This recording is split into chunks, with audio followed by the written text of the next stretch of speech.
ouvrir une quelconque enquête, quoique les enquêtes sont déjà faites, hein, on parle de ce rapport mapping, etc. Il faut d'abord mettre nos populations. Il faut rétablir l'autorité de l'État ici. Il faut rassurer les pays voisins et faire la paix avec eux et discuter justement de ces modalités de réparation. Parce qu'il n'y a pas de pardon sans réparation. Voilà. Mais je ne vois pas comment, en continuant à traiter Paul Kagame ou Yoweri Museveni d'agresseurs, de grands méchants loups, de diables et de tout ce que vous voulez, que je ne vois pas comment on peut réussir à obtenir justice et réparation. Donc, il faut à un moment donné savoir tirer un trait sur ça. Je prends l'exemple de l'Allemagne et de la France, qui ont été des ennemis acharnés. Et parfois, l'Alsace passait du côté allemand. Et puis, hop, revenait selon les péripéties, les circonstances. Pendant des années, des décennies, voire peut-être un siècle. Aujourd'hui, ce sont les meilleurs amis du monde. Et leur couple forme le moteur de l'Union européenne. Certains vous diront peut-être parce que l'Allemagne a perdu devant la France. Est-ce qu'aujourd'hui, on ne négocie pas avec l'Allemagne n'avait pas perdu devant la France, une coalition. Oui, il y a une coalition de forces qui ont fait plier l'Allemagne. Mais d'autres allaient peut-être se dire, bon, on fait profil bas, on attend le moment où on reprendra des forces et puis on repart à l'abordage. Ce n'est pas arrivé. Aujourd'hui, on peut juger ce qu'on veut, mais ils ont compris qu'il ne faut plus jamais de guerre. Et vous verrez sur l'espace européen, économique européen, il n'y aura jamais plus de guerre. Eux, ils l'ont compris. La guerre, elle est très mauvaise. La guerre, elle est nocive pour tout secteur de la vie d'un pays, d'une nation. Et donc, moi, je me dis, c'est fini ça. La rancune, la haine, ça ne sert à rien. Laissons à nos générations futures cet esprit d'entreprise, de fraternité, de coopération, plutôt que de leur inoculer cet élément de haine vis-à-vis des Rwandais, des futurs Rwandais qui ne leur auront rien fait.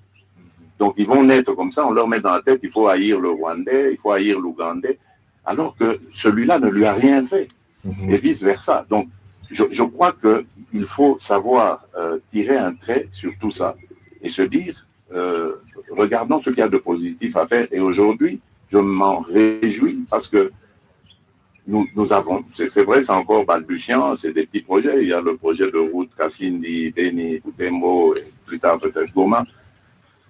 Il y a cette coopération entre la Sakima et une entreprise rwandaise pour relancer l'industrie d'or, etc. Donc, ce sont des petites, comment j'allais dire, les prémices, des petits exemples, des petites initiatives, mais qui, à mon avis, seront appelées à grandir. Et c'est tant mieux pour la paix, pour la sécurité et surtout pour le bien-être de nos populations respectives. Pour terminer avec ce dossier état de siège, la fin de l'état de siège coïncidera-t-elle, selon vous, au retour à la situation initiale de paix? Parce que la crainte, c'est qu'une fois que l'état de siège se termine, une fois que la paix est revenue, l'absence de l'État que l'on observe un peu partout, dans des contrées où on a un commerce de coltan, de minerais que tout le monde nous envie, cette situation ne revienne à l'initiale? Je n'ai pas très bien compris. Donc, ça veut dire quoi une fois que les militaires seront partis, une fois que l'état de siège sera terminé, on retombe dans les ordres puisque du fait de l'absence de l'État? Non, je ne pense pas. C'est pas ça le but, justement. Mais l'état de siège, c'est ça. L'état de siège, c'est pour ramener la paix et la sécurité d'abord, mais ensuite la stabilité, l'autorité de l'État. Lorsque tout sera ramené et que les administrateurs militaires qui sont là aujourd'hui repasseront la main aux civils, mais ces derniers n'auront pas de soucis autres que de continuer la gestion telle qu'elle avait commencé en instaurant davantage la présence et l'autorité de l'État. Parlons Covid-19. L'épidémie a touché le monde entier, elle touche la République démocratique du Congo et on parle de plus de 70% d'occupation dans les hôpitaux, des sièges ou des lits Covid. Mais on parle aussi de 8 mois, maintenant de 6 mois d'arriérés de salaire pour ceux qui organisent la riposte. Est-ce qu'on peut tout bloquer demander à tout le monde de faire des efforts et ne pas rétribuer ou bien payer ceux qui sont au front et qui prennent les risques de se contaminer et contaminer les autres? Non, pas du tout. Et je suis totalement d'accord avec vous. Moi, je suis solidaire de ces gens. J'ai interpellé le ministre du Budget, le ministre des Finances, et c'est là que je sais que l'argent est là maintenant, il est disponible. Simplement, les paiements vont être échelonnés. Donc, je crois qu'ils vont d'abord payer deux ou 3 mois et puis ensuite résorber tout le retard. Et je précise encore ici, et je tiens à le dire, à le marteler, pour le moment, et le gouvernement le sait, nous avons 2 grandes priorités. C'est l'armée, donc la sécurité, et la santé, la lutte contre la pandémie. Ce sont nos 2 grandes priorités qui doivent captiver tous nos moyens, toute notre concentration, quitte à devoir sacrifier certains autres secteurs, mais il faut se concentrer sur ça, parce que ça, ces 2 seuls secteurs, s'ils ne sont pas bien gérés, ils peuvent miner toute notre économie et toute la stabilité du pays. Monsieur le Président, puisqu'on parle de Covid, les vaccins sont arrivés, notamment à Kinshasa, mais vous ne venez toujours pas fait vacciner au moment où vos compatriotes arrivent quand même à le faire. Qu'est-ce qui se passe? Je crois que j'ai eu raison de ne pas le faire, parce que celui que nous avons eu, c'est AstraZeneca. Et ça, je vais vous parler très franchement. À l'époque du ministre Eteni, le sortant de la Santé, nous étions prêts, c'était à la mi-mars, je me souviens, à lancer la campagne de vaccination. Et je crois que c'était même la veille. Et j'ai vu cette information à la télé d'abord et puis dans les réseaux, je pense. J'ai transféré d'ailleurs cette info un matin au ministre pour lui dire attention, demain nous allons lancer la campagne, mais regardez ce qui se passe en Europe. AstraZeneca, je crois que c'est suédois, je pense, si mes souvenirs sont bons. Tous ces pays scandinaves, de l'Europe de l'Ouest, etc., tous avaient pris la décision de suspendre, enfin tous, il y en avait 11 à peu près qui ont pris la décision de suspendre AstraZeneca.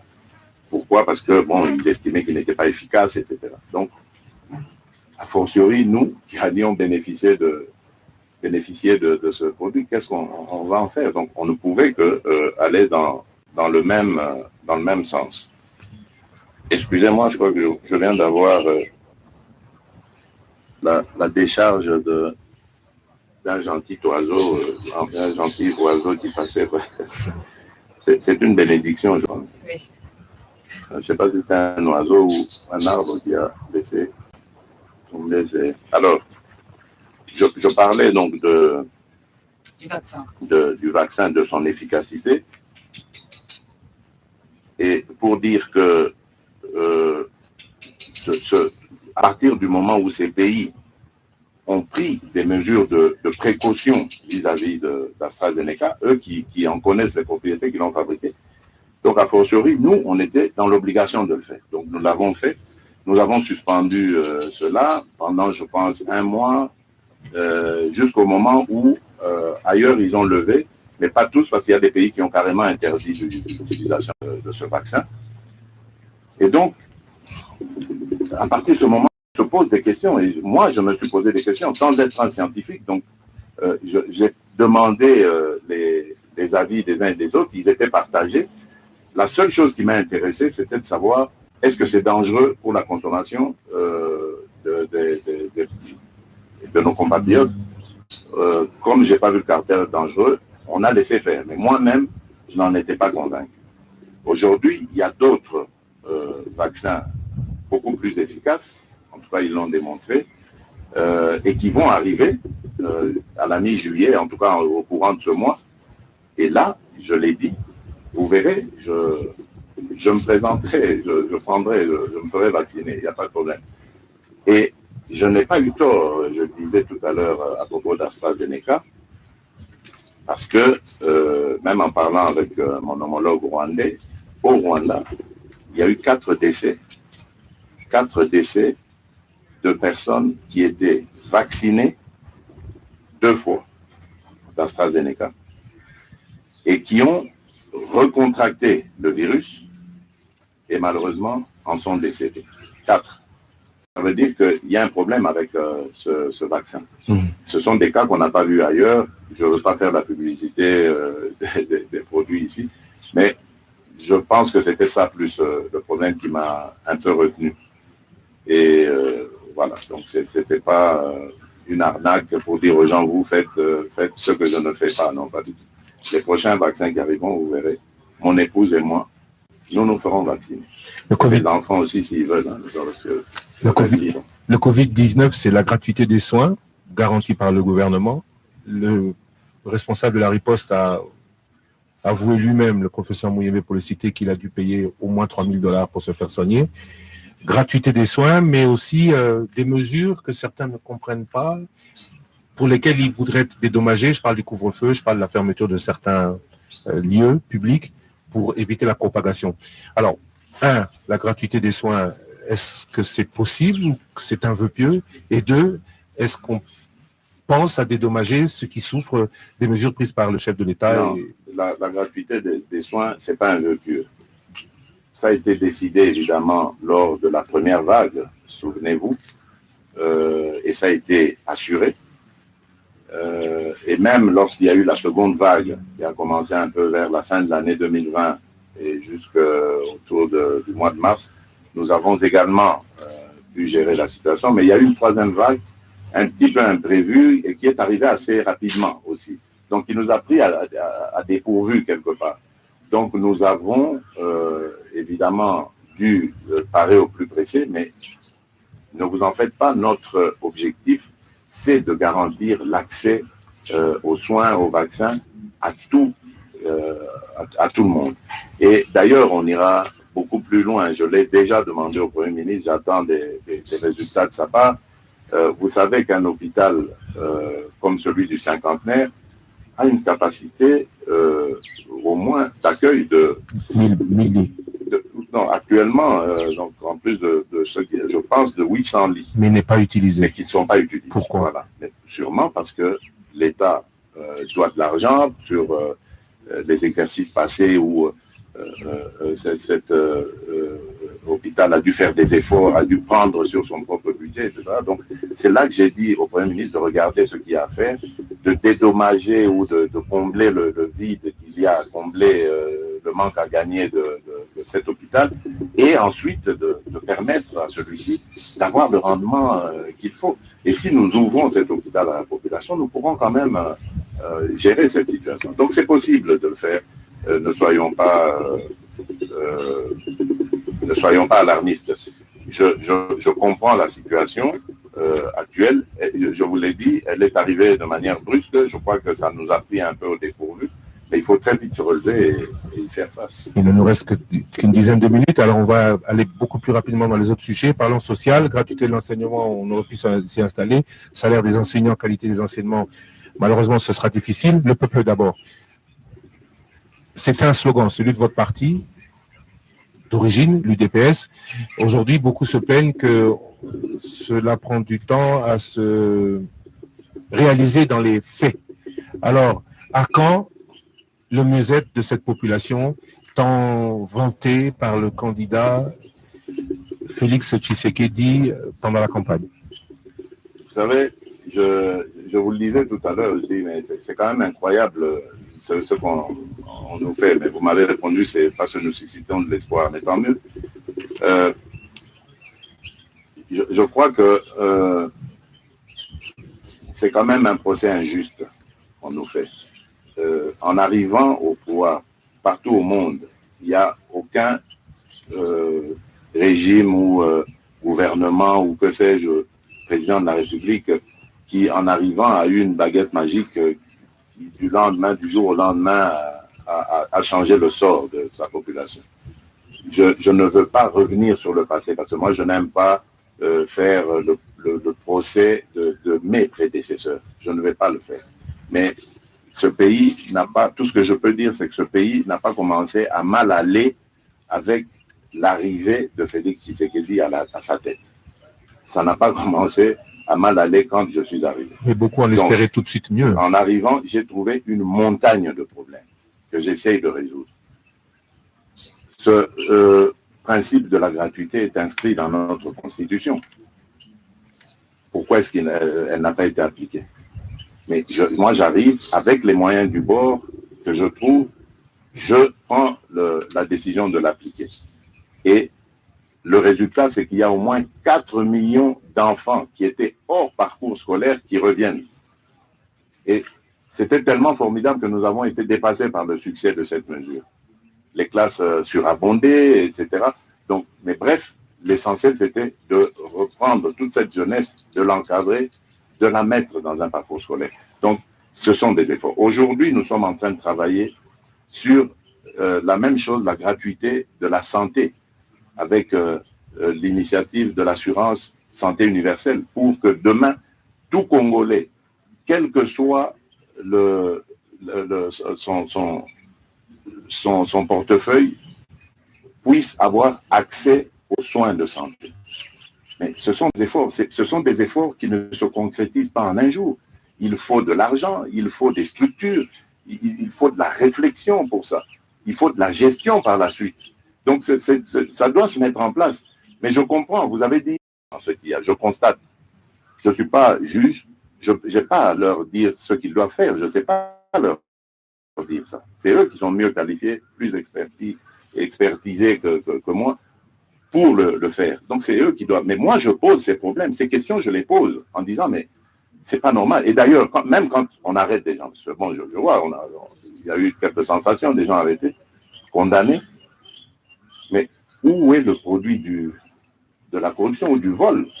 Pourquoi est-ce qu'on ne reprend pas cela? Pourquoi est-ce qu'on ne le voit pas? On condamne quelqu'un parce que, admettons, il a volé 20 millions. OK, mais où sont les 20 millions? Même s'ils ont été transformés en biens matériels. Mais il faut saisir ce bien matériel parce que c'est un bien mal acquis. Mais on ne le voit pas. Donc, il y a un problème dans notre justice. Il n'y a pas de restitution. Et tant que la justice ne fonctionnera pas comme nous y attendons, mais les résultats, tout le reste en pâtira. Bravo à l'IGF parce qu'elle commence quelque part à faire un peu le travail de la justice. Bravo à l'APLC qui a eu quelques problèmes de démarrage, mais maintenant je pense que ça va aller parce qu'ils font leur travail, mais ça ne suffit pas. Si la justice ne fait pas le sien, il n'y aura pas d'efficacité. Et ça, j'ai vraiment voulu taper sur la justice parce qu'ils le savent. Tous les magistrats, les responsables que j'ai mis, ils savent que je ne suis pas content, satisfait de leur rendement actuellement et que j'exige beaucoup plus de leur part. Donc, vous n'êtes pas satisfait du Sénat parce que vous avez réagi après que cette Chambre n'ait pas voulu lever les immunités de l'ancien Premier ministre. Madame, attends, voilà, très bien. Attention, vraiment ici, je tiens à préciser parce qu'il ne faut pas que l'ancien Premier ministre Matata pense que j'en veux après lui. C'est quelqu'un que je respecte et que j'apprécie beaucoup d'ailleurs. Mais je ne comprends pas qu'on crée cette catégorie de Congolais qui peuvent d'une part être justiciables et rendre compte à la justice, et d'autre part des Congolais qui ne peuvent pas, qui peuvent eux être extirpés de la justice. C'est très mauvais. Et même pour lui, l'ancien Premier ministre Augustin Matata, même pour lui, ce n'est pas du tout quelque chose de profitable, parce que bon, c'est un acteur politique. Demain, il aura peut-être... C'est pas une chasse à la sorcière, monsieur le Président. Pas du tout, je ne peux jamais souhaiter ça. J'ai toujours dit, il faut que la justice fasse son travail. Et il ne faut jamais compter sur moi pour que j'aille m'immiscer. Posez la question, vous êtes des journalistes, d'ailleurs, il vous arrive de faire des investigations, ou allez poser la question aux juges, ils vous le diront. Il y a eu dans mon entourage, et il y a sûrement même encore, des gens qui ont tenté d'aller. J'ai dit aux juges, le prochain qui vient, parce qu'il ne vient pas de ma part, arrêtez-le pour trafic d'influence. Faites-le. Ça ne me gênera absolument pas. Parce que je veux que la justice soit indépendante. Et surtout qu'elle soit ce bras séculier que j'attends moi, qui va nous aider pour instaurer l'état de droit. Monsieur le Président, à Kinshasa et un peu partout dans le pays, on parle des cadeaux que vous allez faire aux députés pour avoir renversé la majorité qui ne correspond pas aux résultats des urnes, mais qui ont fait de vous président de la République et qui ont défini la majorité, Monsieur le Président. C'est votre cadeau? D'ailleurs, réfléchissez bien. Vous verrez que ce problème ou ce pseudo-scandale est intervenu au moment où on parlait du problème des cartes de crédit à la Banque centrale, utilisées sur le Trésor, n'est-ce pas? Et donc, ça a arrangé beaucoup de gens de faire plus de bruit avec cette affaire pour étouffer l'autre. C'est simplement ça. Et c'est pour ça que je disais tout à l'heure, ça me faisait rire, etc. Mais comment voulez-vous corrompre 500 députés? Parce que notre Assemblée nationale fait 500 députés. C'est 500 véhicules qui ont été commandés. Donc, ça veut dire que même l'opposition aussi, alors, je vais la corrompre. Ça n'a pas de sens. Souvenez-vous, au moment où nous construisions cette union sacrée, j'avais reçu les députés de l'Assemblée nationale. Et dans notre discussion, je leur ai dit, écoutez, les amis, moi, je ne suis pas votre autorité morale. Déjà, oubliez ça. Moi, je veux une discussion d'égal à égal avec vous. Vous êtes les représentants de notre peuple. Vous devez faire votre travail comme il se doit. Et moi, mon rôle sera de vous mettre dans les meilleures conditions. Quelles sont, selon vous, les meilleures conditions pour que vous fassiez votre travail? C'est-à-dire que vous soyez à l'écoute du peuple, que vous rameniez ces revendications du peuple, que vous rameniez les réalisations ou les non-réalisations du gouvernement dans vos circonscriptions respectives, pour que l'on sache travailler en symbiose pour l'intérêt de notre peuple. Ils ont cité une série de revendications, parmi lesquelles il y avait des véhicules. Il y a parmi ces députés, si vous ne le savez pas, je vous l'informe, notamment ceux venus pour la plupart ceux venus de l'intérieur du pays, qui n'ont même pas de moyens de transport à Kinshasa. Or, ils doivent faire le travail de député. Il y en a qui vont au Parlement à moto, avec tous les risques que l'on connaît. Il y en a qui vont peut-être à pied parce qu'ils n'ayant pas le... Alors, il pose le problème, il dit, Monsieur le Président de la République, nous voulons, comme dans les législatures passées, avoir aussi des véhicules pour pouvoir, ils vont payer à leurs frais, hein, je le signale ici. C'est pas que le président a une cagnotte quelque part qu'il les... Mais certains ne reconnaissent pas, Monsieur le Président, d'avoir signé de crédit. Non, il n'y a pas de crédit, justement, parce que peut-être ça, c'est une méthode qui se passe. N'oubliez pas que l'Assemblée nationale a une certaine crédibilité, une certaine autonomie financière, etc. L'Assemblée nationale peut, et c'est déjà arrivé, rappelez-vous, au Sénat, il y a eu à un moment donné une polémique avec l'ancien président du Sénat, M. Alexis Tambo Mwamba, qui avait fait faire des travaux, contracté des crédits pour faire des travaux. Mais voilà, c'est des choses comme ça qui arrivent. Donc maintenant qu'on pose la question, qu'on n'accuse pas directement de corruption, l'Assemblée nationale, avec son bureau, son président, ont tout à fait le droit de prendre langue avec des opérateurs économiques, des vendeurs d'automobiles, pour voir comment, ensemble, ils peuvent faire les montages financiers qu'il faut afin de fournir ces véhicules. Ce que j'avais fait, moi, c'était de dire, oui, je suis d'accord avec vous, pour optimiser votre rendement, eh bien, vous allez avoir des véhicules. Mais on ne va même pas s'arrêter là, on va continuer. Je l'ai même dit d'ailleurs dans mes discours à la nation. Nous allons renforcer le rôle de nos représentants nationaux en leur allouant à chaque fois qu'ils vont en vacances parlementaires un budget à chacun des députés pour que quand ils rentrent dans sa circonscription, ils puissent avoir les moyens de se mouvoir, d'aller auprès des populations, de poser même certains actes, comme on le voit sous d'autres cieux, avec un budget. Mais pourquoi on ne parle pas de ça? Pourquoi là on ne dit pas que c'est de la corruption? Parce que je plaide aussi pour ça. Et s'il y a des moyens dans les caisses de l'État, je plaide pour qu'on leur donne certains moyens, qu'ils puissent faire leur travail. Parce que c'est ça que je veux. Je ne veux pas d'une chambre d'enregistrement. Moi, je veux d'une chambre de représentants, des gens qui vont parler au nom de la population. D'ailleurs, une des preuves, rappelez-vous, il y a eu un débat j'ai vu des gens qui se gossaient de ce qui était arrivé. Mais pourtant, moi, j'étais heureux de voir que moi, j'avais parlé de prendre des mesures par rapport à l'état de siège en demandant